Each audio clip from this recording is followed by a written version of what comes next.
Nita Singh bulletin की शुरुआत करेंगे, बात करेंगे नेपाल की, क्योंकि नेपाल में भारी तबाही देखने को मिल रही है। लेकिन अब अगले घंटे भी बहुत जबरदस्त नुकसानदायक नेपाल के लिए साबित हो सकते हैं, क्योंकि नेपाल में भीषण तबाही के बाद भी खतरा बरकरार है।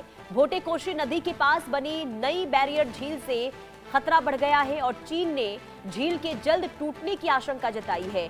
झील में अभी करीब 20 लाख घन मीटर पानी जमा है और अगले 3 दिनों में 30 लाख टन मीटर और पानी आने का अनुमान जताया गया है। और झील टूटी तो फिर भोटे कोशी के निचले इलाकों में पानी का सैलाब आ सकता है, यानी कि खतरा आगे जबरदस्त तरीके से बना हुआ है नेपाल के लिए। नेपाल में भीषण फ्लैश फ्लड की तबाही के बाद खतरा अभी टला नहीं है। रसुआ जिले में भोटे कोशी नदी के उद्गम क्षेत्र के पास एक नई बैरियर झील बनने से निचले इलाकों में एक बार फिर से बाढ़ का खतरा मंडराने लगा है और चीनी अधिकारियों ने इस झील को लेकर गंभीर चेतावनी जारी कर दी है।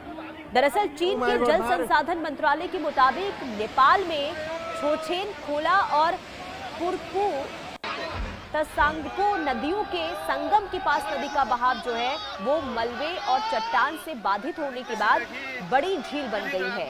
अब गुरुवार सुबह तक इस झील में करीब 20 लाख घन मीटर पानी जमा होने का अनुमान लगाया गया था और झील पहले से ओवरफ्लो होने की स्थिति में बताई गई है। और सबसे बड़ी चिंता यह है कि अगले 3 दिनों में करीब 30 लाख घन मीटर अतिरिक्त पानी झील में पहुंच सकता है, जिससे झील टूटने का अनुमान है। और ये तस्वीर आपको दिखा रहे बुधवार की, जब तबाही वहां पर देखने को मिली थी। अचानक से वहां पर जल का सैलाब आया था और इसके बाद हालात बिगड़ गए थे।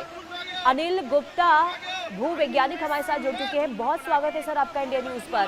सर, जो त्रासदी, जो तबाही हमने देखी है नेपाल के अंदर, लेकिन इसके बाद भी ये कहा जा रहा है कि अभी स्थिति वहां पर सुधरने वाली नहीं है, क्योंकि 72 घंटे काफी भारी बताए जा रहे हैं। सर, जरा समझाइए स्थिति, ये हालात आखिर क्यों बनते हुए दिखाई दे रहे हैं? क्या वाकई में खतरा नेपाल के लिए अभी बना हुआ है? जी बिल्कुल, ये खतरा नेपाल के लिए भी बना हुआ है और नेपाल के लिए खतरा है और उसके बाद जितना डाउन स्ट्रीम है, क्योंकि अभी तो भारत के अंदर उतना प्रभाव नहीं पड़ा था, लेकिन अगर दोबारा आता है तो चूंकि इतना पानी आएगा तो भारत के अंदर भी घुस सकता है। और वहां पर जो लोग अभी फंसे हुए हैं और जो मकान बच गए थे, जिनमें लोग अभी सुरक्षित रह रहे थे, उनके लिए भी खतरा और होगा। और उसके साथ साथ जो राहत कार्य चल रहा है उसके लिए एक बहुत बड़ी चुनौती बनता जा रहा है ये, क्योंकि फिर से खतरा है। अभी ऐसा लग रहा था कि स्थिति नियंत्रण में है और राहत कार्य चलाया जा रहा था वहां पर। हाँ। तो ये एक बड़ी नई समस्या आ रही है।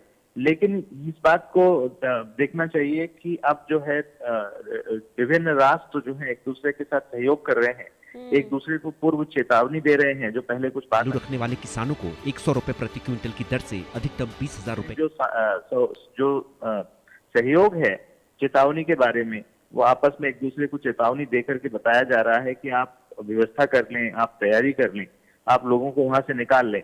तो ये इस समय को बहुत अच्छे से उपयोग में लाना चाहिए कि उसको सिमुलेशन कर सकते हैं। सिमुलेशन करके ये एक अनुमान लग जाता है कि कैसे बाढ़ का पानी आएगा। और पिछली जो घटना है वो एक उदाहरण हमारे पास ऑलरेडी दे रही है। तो उसको लेकर के तैयारी की जा सकती है, लेकिन फिर भी एक बड़ी चुनौती है। लेकिन सर, चीन की ओर से एक नई बैरियर झील के फटने का जो हाई अलर्ट जारी हुआ है, क्या वाकई में अगर ये मान लीजिए कि ये बैरियर झील अगर टूटता है तो क्या वही स्थिति देखने को मिलेगी जो हमने बुधवार को देखी थी? बिल्कुल, बल्कि और है कि जो पिछला बाढ़ आई है उसमें जो नदियों का जो मार्ग है वो पूरा मिट्टी से भर गया है, गाद से भर गया है। तो अब जो अगला पानी आएगा उसके लिए जगह भी नहीं है। तो वो एक अलग तरीके की स्थिति होगी, बिल्कुल वैसी स्थिति नहीं बल्कि दूसरे ढंग की स्थिति होगी। तो उसको भी समझना चाहिए और उसके हिसाब से लोगों को वहां से बहुत जल्दी निकालना चाहिए। और साथ साथ जो रेस्क्यू ऑपरेशंस हैं उसको भी देख करके, अब समस्या ये होती है कि दिन के अंदर तो जो ऑपरेशंस हैं वो इजीली हो जाते हैं, रात में काफी समस्या होती है। तो थोड़ी सी चुनौती बढ़ गई है और झील टूट भी सकती है और झील नहीं भी टूट सकती है, दोनों स्थितियां हैं। ठीक है। सर आप बने रहिए, लौट रही हूँ आपके पास। एक बड़ी खबर सामने आ रही है। नेपाल में बाढ़ के बाद बड़ा राहत अभियान इस वक्त चलाया जा रहा है और भारतीय नागरिकों की मदद के लिए 24 घंटे कंट्रोल रूम बनाए गए हैं। नेपाल में फंसे 21 भारतीय नागरिकों को सुरक्षित बचा लिया गया, लेकिन 288 भारतीय नागरिकों से अब तक संपर्क नहीं हो पा रहा है और भारतीय दूतावास हेल्पलाइन के जरिए लगातार मदद वहां पर कर रहा है। लेकिन नेपाल में जो भीषण बाढ़ आई, बारिश से लगातार हालात अभी भी गंभीर बने हुए हैं। प्राकृतिक आपदा के बीच भारत ने अपने नागरिकों की सुरक्षा और मदद के लिए ठोस कदम उठाया है, बड़ा कदम उठाया है और भारत सरकार ने नेपाल में फंसे भारतीय नागरिकों और उनके परिवारों की सहायता के लिए 24 घंटे सातों दिन काम करने वाला कंट्रोल रूम स्थापित किया है और विदेश मंत्रालय के द्वारा लगातार नेपाल के अधिकारियों के संपर्क में है और जो प्रभावित भारतीय नागरिक हैं उनकी जानकारी जुटाने की कोशिश लगातार हो रही है।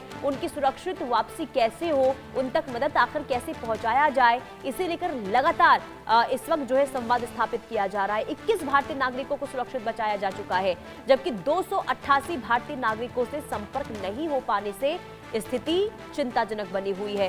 सर जरा मैं आपसे ये समझना चाहूंगी, क्योंकि देखिए जो स्थिति हम लगातार वहां से देख रहे हैं, जो तस्वीरें सामने आ रही है और जिन नागरिकों के बारे में अभी तक कुछ पता नहीं चल पा रहा है, सर ये जो त्रासदी आई है नेपाल में, इसके बाद क्या ऐसा माना जाए कि जो लोग इसमें बह गए होंगे, क्या उनकी बचने की संभावना बनी हुई है क्या? क्योंकि सर बहुत ज्यादा यहाँ पर हम देख रहे हैं कि हालात बद से बदतर दिखाई दे रहे हैं नेपाल के।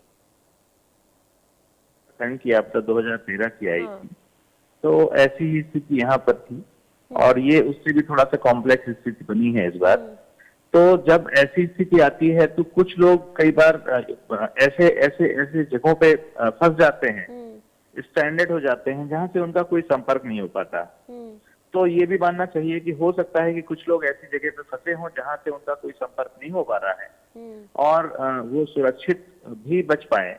लेकिन जब इस तरीके से मलबे के साथ बहाव होता है तो जो लोग उस मार्ग में होते हैं वो बहुत सारे लोग तो मलबे में दब जाते हैं, जो उसका जो गाद होती है, जो सिल्ट होती है।